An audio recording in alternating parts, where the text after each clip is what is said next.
It was supposed to be a perfect getaway. A quiet weekend at a beautiful beach house, just the two of them. Away from the noise of city life and the stress of planning a wedding. Emily and Jake had been together for nearly 6 years, newly engaged, and deeply in love. Their friends always said they were the kind of couple you just knew would make it. They laughed easily, finished each other's sentences, and had this kind of light around them that made people believe in love.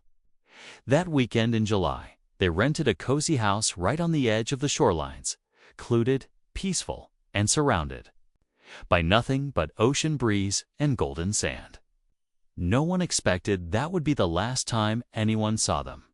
When Monday morning came and neither of them returned calls or responded to texts, their families thought maybe they just wanted to unplug. But as the hours turned into days, concern turned into panic. Police were called, searches began, and news outlets quickly picked up the story. Engaged couple disappears from beach house.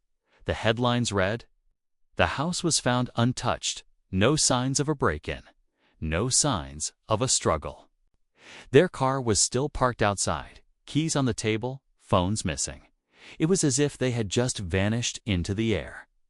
The only clue left behind was a half-written note on the kitchen counter that read, "Can't wait to tell you what we found." Case went cold after a few months. Authorities combed the shoreline, searched nearby trails, even brought in divers to scan the ocean floor. But nothing turned up. No bodies, no belongings, no trace. It was as if the couple had been swallowed by the sea itself. For years, the mystery haunted the small beach town. Locals shared theories over coffee. Some believed they had staged their disappearance to start a new life. Others feared something darker, something nobody wanted to say out loud. But time, as it often does, dulled the urgency. Life moved on. New headlines came and went. But for Emily and Jake's families, the pain never faded. Birthdays, anniversaries, holidays, all came with an empty chair and the same lingering question. What really happened? Then, 5 years later, everything changed. It was a warm summer afternoon when a local diver named Lucas set out to explore a reef system a few miles offshore. He'd been diving in that area for years, mostly collecting sea glass and capturing footage for his small YouTube channel focused on ocean life. But that day was different. About 30 feet down, wedged between two coral formations, something caught. His Aja bright yellow pouch, waterlogged but still sealed. Curious, he brought it to the surface. Inside was a smartphone, covered in a thin film of algae, and something else. Something he didn't expect at all. A pregnancy test, it was. Faint, but the symbol on it was unmistakable. Positive Lucas turned the phone over in his hands, confused at first. But as he cleaned off the screen and saw the lock screen photo a picture of a smiling couple. The woman with red hair in a floral swimsuit. The man with dark curls and sunglasses hit him. He'd seen their faces before. Everyone had. Was Emily and Jake. He immediately turned the pouch in to authorities, and the investigation was reopened. The phone, though damaged, still had its memory card intact. What was on it? Why would a pregnancy test be in a sealed bag under the sea? And more importantly, what did it have to do with their disappearance? These were the questions that suddenly gripped the nation once again. News crews returned. Investigators who had long moved on were called back in. Emily's sister, who had never given up hope, broke down in tears when shown the recovered items. She said Emily had called her 2 days before vanishing, sounding excited but nervous-like. She had something big to share now. New light was being cast on the old mystery. Had they gone diving and something gone wrong? Had they discovered something important worth hiding in a waterproof pouch? Why was there no trace of them? No bodies recovered, no final message sent. And who, if anyone, knew the truth? The beach house remains untouched. still managed by the same quiet property owner who insists there was never anything unusual about the couple's stay. But with this strange discovery, the quiet of that beach has been broken once again, as people return hoping for answers, or perhaps more secrets. What really happened on that weekend 5 years ago? Why did Emily and Jake disappear? And what was so important that they sealed it in a waterproof bag and left it in the sea? As the story begins to unfold, we'll dive deeper into their final days, the unexplained details, and the shocking turns this mystery takes. Because sometimes the ocean doesn't give up its secrets easily. But when it does, you won't believe what it reveals. Before Emily and Jake disappeared, they were just like any other couple in love-making plans, dreaming big and counting down the days to their wedding. They met during college and had that kind of chemistry that made people stop and notice. She was a freelance photographer, always chasing the perfect shot. And he worked as a marine biology assistant, spending most of his days around the ocean. That's actually what brought them to the coast that summer. Jake had recently finished a small research project near the reef, not far from the beach house. He'd talked about how untouched the area was, how it felt like the ocean there was, hiding something ancient and undisturbed. Emily was fascinated by it too. She'd wanted to use the setting for a new photo series, something personal, something about beginnings and endings. They had no idea their trip would become part of something much bigger than either of them could have imagined. According to their families, everything seemed perfectly normal before the trip. Jake had called his dad the night before they left, talking about how excited he was to get some time alone with Emily. Emily had sent a voice note to her best friend about surprising Jake with some big news, but never went into detail. She said she was nervous, that she wasn't even sure how he'd react, but she knew it was going to change everything. That was the last time anyone heard her voice. The beach house was located at the very edge of town, down a quiet stretch of coastline known more for its view than its safety. Locals knew the tides there could get rough, especially near the reef. There were rumors, stories passed down by old fishermen, about strange currents and deep trenches that didn't show up on regular maps. But Jake wasn't a tourist, he knew these waters better than most. If he had gone diving, it wouldn't have been careless. That's what made the discovery of the pouch even more puzzling.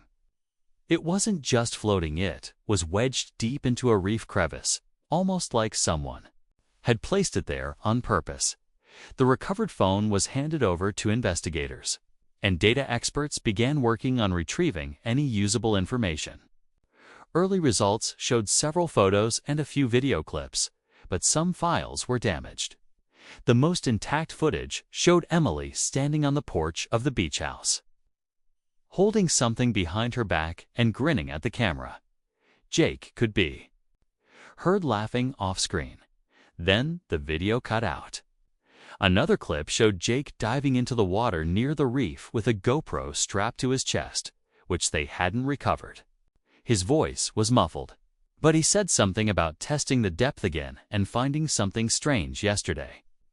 That clip ended suddenly.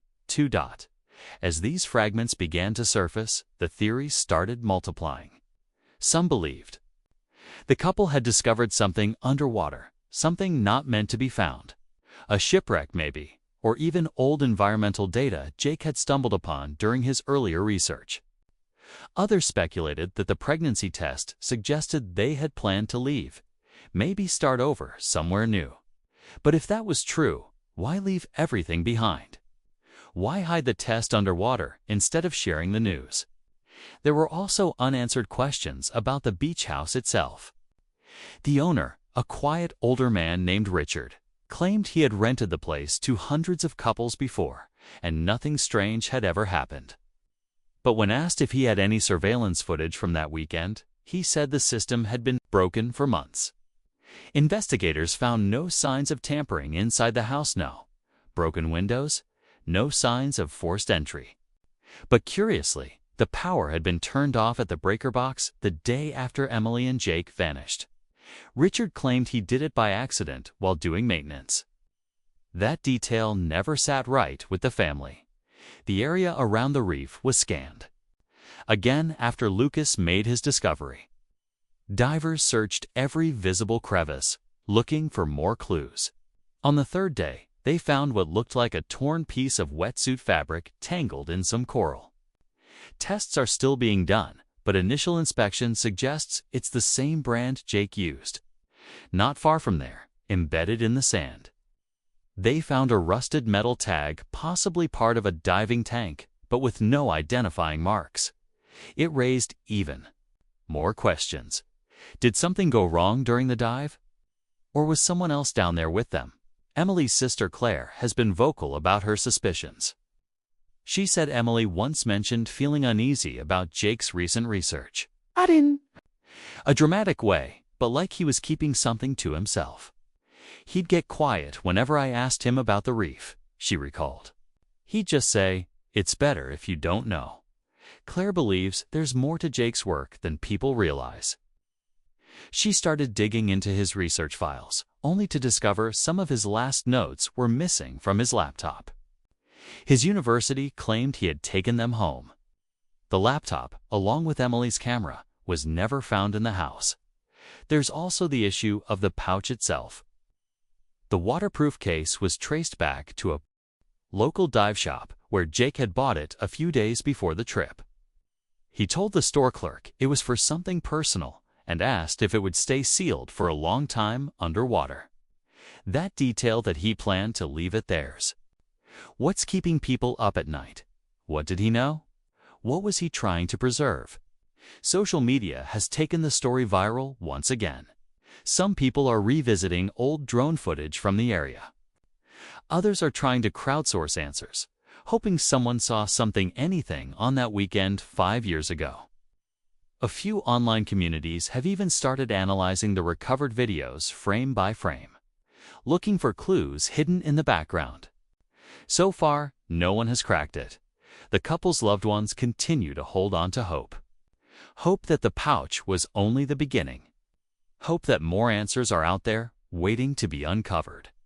But with every clue that surfaces, the story only grows more tangled. The beach that once promised peace and romance is now a place of unanswered questions and chilling possibilities. And one question still haunts everyone the most. If they didn't leave on their own, and if they didn't drown, then where are they now? The truth might still be beneath the surface, buried in the currents, lost in the shadows of the reef. And what comes next may finally reveal everything. Or it may only make the mystery deeper. As the investigation picked up again, small details that once seemed irrelevant started to stand out. Lucas, the diver who found the waterproof pouch, agreed to another interview with local authorities. He mentioned something strange that he hadn't thought much about at the time.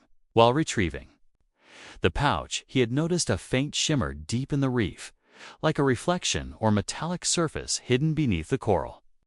He didn't explore further. The NEAT was late, and his oxygen was running low, but now he couldn't stop thinking about it. When he described the exact location to the dive team, they returned the next morning with specialized lights and equipment. What they found raised even more questions. Tucked between the rocks, nearly sealed off by natural growth, was what looked like a rusted metal box, partially eroded and covered in barnacles. Inside, they found a few scattered items: a cracked diving mask, what appeared to be part of a notebook sealed in plastic, and an old-fashioned compass.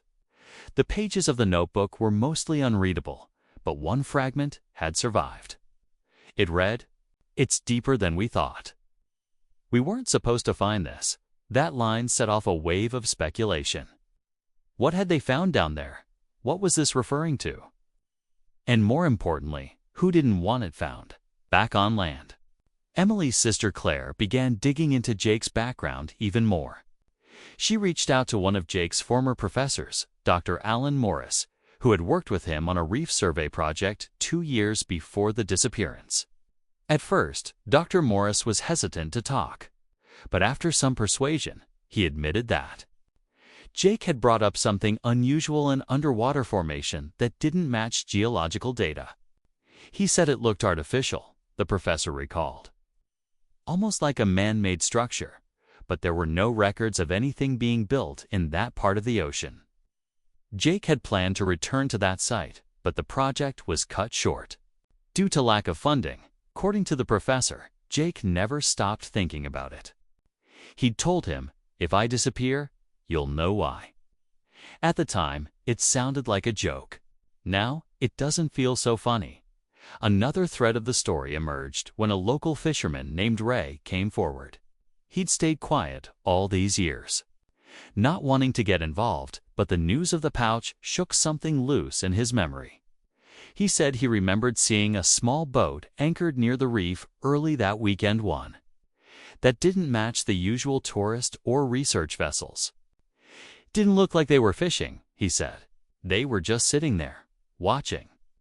The Coast Guard logs confirmed no registered boats were scheduled in that part of the water during those hours. It added a darker twist to the theory that maybe Emily and Jake weren't alone out there. Maybe someone was watching them.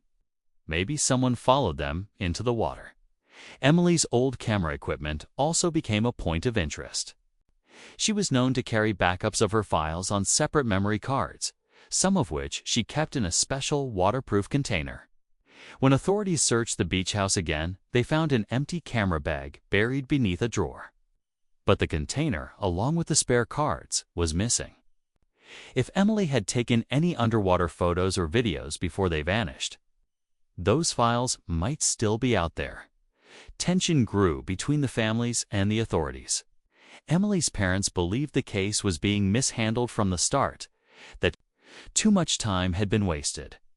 Jake's brother Marcus began organizing search efforts of his own, recruiting volunteers and even hiring private divers to scan deeper sections of the reef. One of the divers reported something that rattled everyone. About 40 feet down, he noticed a section of rock that didn't look natural. When he tapped it, it sounded hollow. They marked the coordinates for a follow-up dive scheduled for the next clear day. But bad weather rolled in, and they had to postpone. That dive is still pending, but some believe whatever's down there might finally unlock the truth. Meanwhile, people online began pulling apart every detail. Reddit threads exploded with wild theories, everything from government cover-ups to secret underwater labs to hidden treasure. But not all the speculation was baseless. Some pointed out that the location near the reef was once flagged during a 1980s oceanographic study for anomalous readings, but that the research had been quietly shelved. A user even uncovered an old satellite image showing a faint dark shape beneath the waterline directly where the reef now sits. Theories aside, the common thread was clear. Jake may have found something far bigger than anyone expected. And Emily may have been caught in the middle of something she never signed up for. Then there was the pregnancy. That single test in the pouch raised endless questions. Had Jake known? Was it Emily's way of telling him during the trip? Could her discovery have played a part in their actions, maybe in why they went diving that day, or why they left clues behind? And if so, why take such a risk with something so personal on the line? The story wasn't just about a missing couple anymore. It had become a puzzle built out of overlapping pieces, some found on land, others buried beneath waves, and all held together by secrets no one seemed ready to explain. The deeper everyone looked, the more tangled the picture became. Something was being hidden, maybe by time, maybe by someone who didn't want the truth to surface. But one thing is certain: Emily and Jake didn't just vanish. They left traces, clues, warnings. And now, years later, those pieces are finally starting to come together. But not everyone wants them to. Some truths, after all, don't stay buried forever. And with each dive, each recovered object, each unanswered question, one thing becomes more clear: this isn't just a mystery. It's a message. And the ocean hasn't finished speaking yet. The ocean was calm the morning they returned to the reef. Lucas, along with the private dive team Jake's brother had hired, gathered on a small boat just as the sun broke the horizon. The sky was clear for the first time in days, and the water had that eerie stillness that only made the moment feel heavier. The coordinates were set. This time, they were going straight to the hollow-sounding rock the diver had marked earlier. No distractions, no assumptions, just straight into the unknown, as the team prepared to go under. Claire stood quietly on the deck, holding one of Emily's old scarves in her hands. She didn't dive, but she needed to be there. She needed to feel like she was closer to her sister somehow, even if just for a few hours. Marcus stood beside her, jaw clenched, barely speaking. No one said it out loud, but everyone on that boat could feel it. Whatever they were about to find could change everything. The weight of 5 years of questions pressed down on them like the ocean itself beneath the surface. The divers moved silently, their lights cutting through the murky blue. They passed the spot where the pouch had been found, then glided over the coral formations that had grown thicker and stranger the deeper they went. Finally, they reached it, the oddly shaped rock embedded in the reef, rough and uneven, but undeniably out of place. Lucas tapped it again. The sound was unmistakably hollow. The lead diver motioned for the others to hold position. Carefully, he began removing the surrounding coral with a gentle scraping tool. Bits of sand and shell floated into the water like smoke. Then, suddenly, a small section of the surface gave way with a faint creak. Beneath it was a narrow opening, just wide enough for a person to fit through. The team exchanged nervous glances. No one spoke. They were already in too deep, literally and figuratively. One by one, they entered the opening, leading into what appeared to be a small, underwater cavern. Inside, the light from their headlamps reflected off something metallic, fragments of what looked like old gear, ropes, and pieces of equipment scattered across the cave floor. But something else caught their attention immediately. On one of the walls, barely visible under a thin layer of algae, were markings. Not random scratches, not natural erosion. These were deliberate carvings, symbols, lines, something that looked like a message. Lucas filmed everything, every movement, every detail. Then, at the far end of the cavern, tucked beneath a collapsed section of rock, they found something that froze them in place. It was another waterproof container, almost identical to the first, but this one was badly cracked. Inside, barely protected, was a second phone different from the first, and what looked like a tattered notebook sealed in plastic wrap. The divers didn't touch anything else. They returned to the surface slowly, making sure nothing was lost or damaged. Back on the boat, Claire rushed to them as they surfaced. Lucas handed over the new pouch without saying a word. The silence said more than anything else could. Everyone gathered around as the team carefully opened the damaged case. The notebook was soaked on the edges, but some of the writing inside was still legible. The first few pages were blank. Then came a short entry. The handwriting matched Emily's. "We found something. I don't know what it means. Jake says it's older than anything he's ever seen. He's excited, but I'm scared. Something feels wrong. We're going to leave this behind in case something happens. If anyone finds it, please understand, we didn't want this." Those few lines shifted the entire story again. This wasn't an accident. This wasn't a random disappearance. Emily and Jake had known something was off. They knew they might not come back, but they still went deeper. They still left clues behind, hoping someone would understand. The phone, after being dried and powered on, revealed a few more videos. Grainy, distorted, but still haunting. One showed Jake pointing the camera toward the reef wall, saying something about a door in the rock, but the audio cut out. Another showed Emily's face close to the lens, whispering, "There's something watching us." Then static. The authorities took over immediately, but the private team had already released photos online. The videos went viral within hours. People across the world were watching, gripped by the unfolding mystery, debating whether the couple had uncovered something ancient, something hidden, or something dangerous. Theories exploded again, some grounded in science, others wrapped in fear and speculation. They stumbled onto a forgotten underwater structure where they pulled into something far larger than a dive trip gone wrong. The biggest question remained: what happened after those last videos? Why had their bodies never been found? Why was only some of their equipment recovered while other parts remained missing? Could someone have been down there with them, someone who didn't want the discovery to be shared? The tension rose fast. The media was back in full force. News vans lined the coast. Reporters begged for interviews. Emily's and Jake's families were thrown into the spotlight again, but this time the questions were even harder to face. Marcus refused to speak publicly. Claire gave one quiet statement: they didn't just vanish, they were silenced.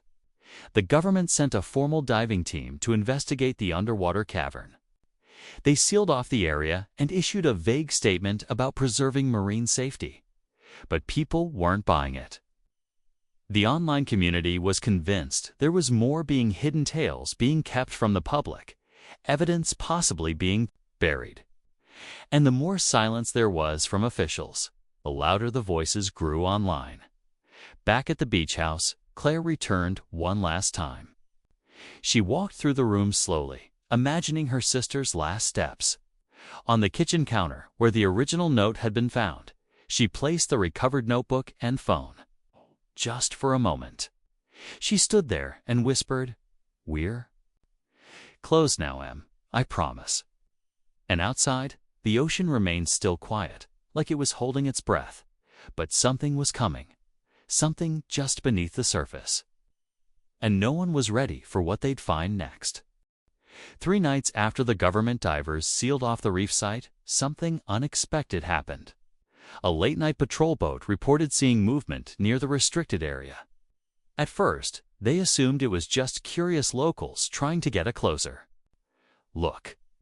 But when the Coast Guard reviewed the footage from the thermal cameras mounted on the patrol boat, the shape in the water didn't move like a swimmer. It was large, slow, and deliberate, gliding just beneath the surface before vanishing completely. No explanation was given. The footage was quietly filed away, but one crew member anonymously leaked a still image. Within hours, it was all over social media. Speculation exploded. Was it a marine animal, a piece of machinery, or something tied to what Emily and Jake had found? Ocean mystery forums latched onto the image, comparing it to sonar anomalies previously detected near the same reef back in the early 2000s.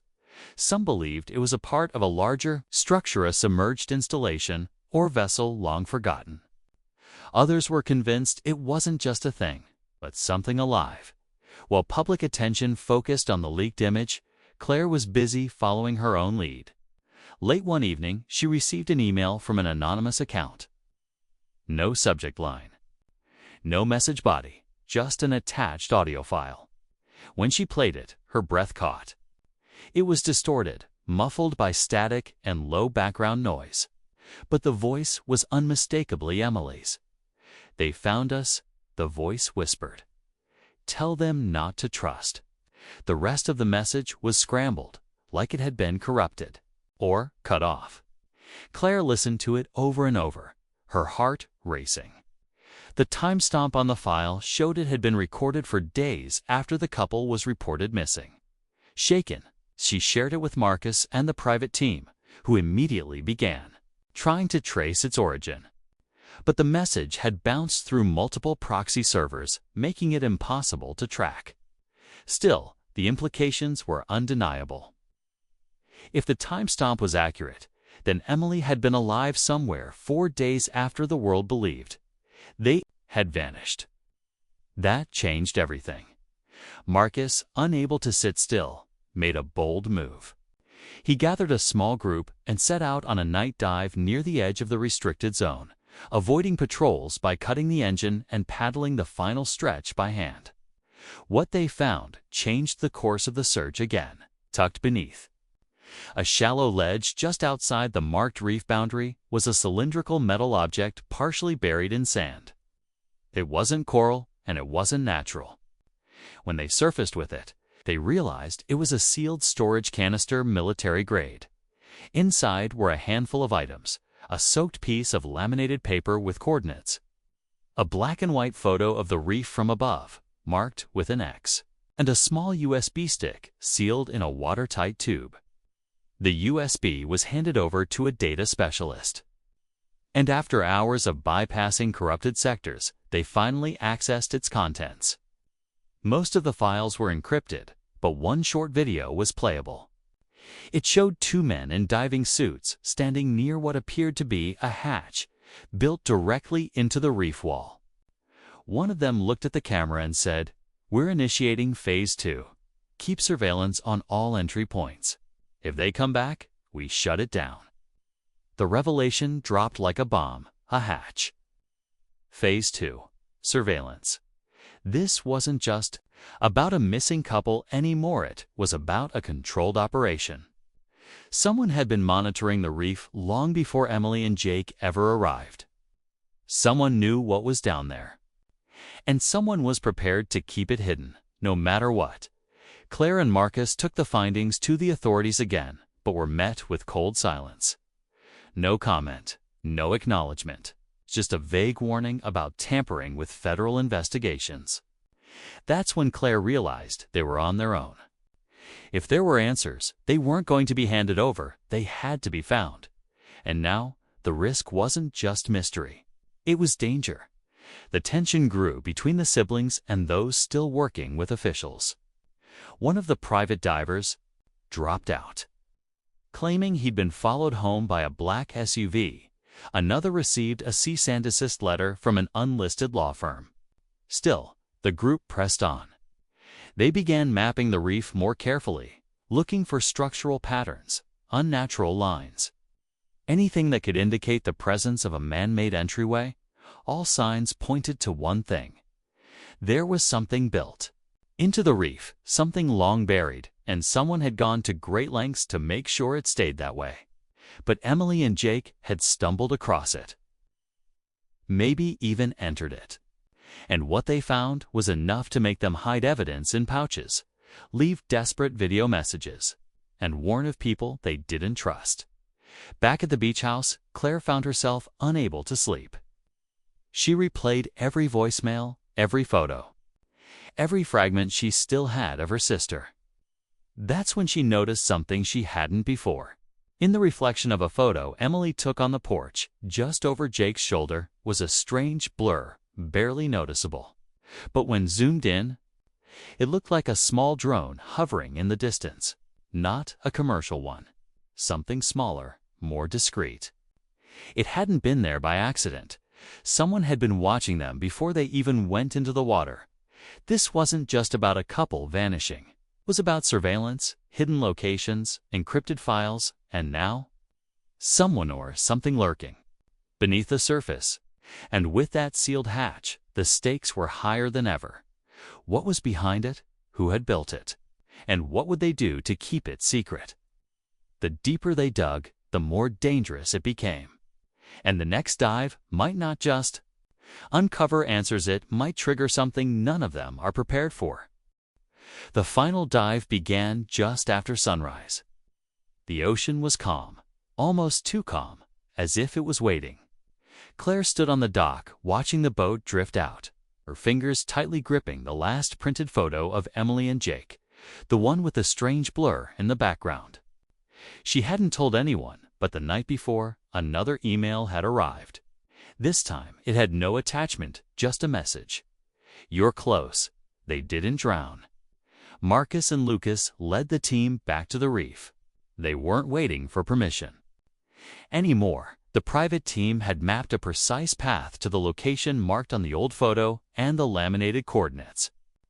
Everything pointed to one spot directly beneath a thick outcropping of coral, almost perfectly shaped like the roof of a dome. They began removing layers of sand and stone, slowly exposing what looked like a steel panel embedded into the ocean floor. After nearly 30 minutes of clearing debris, a latch appeared. They hesitated, then Marcus reached out, gripped the handle, and turned it. The metal creaked and shifted, and suddenly a rush of air bubbles escaped upward, as if the ocean itself exhaled. The hatch slid open, revealing a tunnel leading downward lined with artificial panels and faint emergency lights that flickered to life as if sensing movement. They entered one by one, hearts pounding, cameras rolling, every instinct telling them this wasn't meant to be found. Inside, the tunnel led to a pressurized chamber, dry but stale. On the walls were faded Logos governmental seals mixed with scientific markings. Equipment lined the corners, rusted, silent. And then they saw it. A large glass panel overlooking a submerged section of reef, and beyond that, 2 wetsuits hanging neatly on the wall, one torn, one intact. Below them, a sealed room. The moment their lights hit the floor inside that chamber, Claire's voice broke through the radio feed. "There's writing," she said, watching the live drone feed from the surface. Zoom in on the window. The diver holding the camera focused closer. Scrawled in large, shaky letters on the fogged-up glass were 3 words. "Still here. Help." The team froze. Inside the chamber, shadows moved. Marcus slammed the emergency override panel and the door hissed open. He stepped into the chamber first, holding his breath, heart in his throat. And then, sitting on the floor against the far wall, were 2 figures, one with matted hair and sunken cheeks, the other pale, unconscious, clinging to life. It was Jake and Emily. Somehow, impossibly, they were alive. Emily stirred first, shielding her eyes from the lights. Her voice cracked as she tried to speak, but Marcus was already by her side. Jake was barely breathing. The oxygen in the room was thin. The systems had clearly been failing for days, if not weeks. They'd survived in isolation, trapped in a forgotten underwater facility with no way out and no contact. They'd left the pouches, the notes, anything they could think of, hoping someone would find something, hoping the reef would eventually give them away. The rescue was chaotic and urgent. Emergency oxygen tanks were rushed in. The divers carried them back through the tunnel, carefully navigating the pressure shifts. Once at the surface, medics took over, airlifting both of them to the nearest hospital. The news spread faster than the story ever had before. Missing couple found alive in underwater lab. Headlines screamed the impossible. But then came the twist no one saw coming. While doctors stabilized Jake and Emily, the investigation into the hatch and the underground structure went deeper. Files recovered from the sealed rooms showed records of a deep-sea research program that had been officially shut down over 10 years ago. It was called Project Wintercurrent. Its goal, to monitor deep-sea seismic activity and study unusual magnetic fields in the ocean floor. But off-record notes mentioned something else entirely: behavioral studies, human isolation experiments, even something referred to as Phase 3 containment scenarios. Emily, recovering slowly, revealed what had happened. They had discovered the hatch by accident while diving, thinking it was part of an old shipwreck. Jake had noticed unusual readings on his equipment, and curiosity pulled them in. Once inside, the door sealed automatically. They weren't alone at first. There had been other scientists, maybe guards, but they vanished within days. No one came back. Systems began to fail. Alarms stopped. And then it was just the 2 of them, waiting, hoping. She looked directly at Claire and said, "Someone knew we were in there. Someone made sure we stayed." The final twist came when the data specialists decrypted the rest of the files on the USB. One folder, hidden deep contained communication logs. They revealed that shortly after Emily and Jake's disappearance, someone had authorized the hatch to be remotely disabled. The log was signed not by a scientist or a government agent, but by a private tech company's CEO, whose name had recently appeared in defense contract records. Project Wintercurrent hadn't just been buried. It had been sold, and Jake and Emily. They had become collateral line-willing test subjects in a sealed facility that was never meant to be opened again as the world celebrated their survival. A quiet storm began brewing behind the scenes. Legal battles, whistleblowers, subpoenas, and a growing fear that if this had happened once, it could happen again. Because if secrets could be buried in the ocean for 5 years, what else is still down there? Emily's final words in the press interview were simple. They thought the ocean would keep us quiet, but we're not going away. And just like that, a story that began as a quiet weekend escape had turned into something far deeper, something no one would ever forget. In the weeks following Emily and Jake's miraculous recovery, the truth slowly came into focus. While the world had followed the story with awe and disbelief, investigators quietly gathered the final pieces. The underwater facility, long believed to be decommissioned, had been part of a classified research initiative called Project Wintercurrent Experimental Site, exploring oceanic magnetic anomalies, human psychological endurance, and the effects of long-term sensory isolation. Official documents had buried its existence under layers of bureaucratic language and outdated project numbers. But the files Emily and Jake helped recover made one thing clear. What happened to them wasn't an accident. It had been a calculated silence. The private tech company exposed in the communication logs had issued a carefully worded statement denying any wrongdoing. They claimed the site was inactive, that no human testing had been sanctioned, and that any personnel previously assigned there were transferred years ago. But it wasn't enough. The media, now relentless, continued to dig deeper. Journalists traced old employment records, former researchers stepped forward anonymously, and a retired systems engineer even admitted to disabling the emergency beacon. In the hatch-on orders, he said, came from above his clearance. As legal proceedings began to unfold, Emily and Jake remained in recovery. Doctors said their survival was near impossible. Malnourished, dehydrated, and exposed to unstable oxygen levels for an extended period. They were lucky to be alive. It was more than luck. Jake had kept them alive by rationing, repairing broken filtration lines with zip ties and wire, and even building a crude calendar to track the days. Emily journaled every hour she could, writing on whatever paper she could salvage from old lab logs.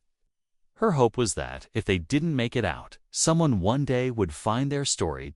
Claire visited them every day. She brought flowers, sat in silence when they needed it, and read them updates from the outside world. Jake barely spoke for the first week.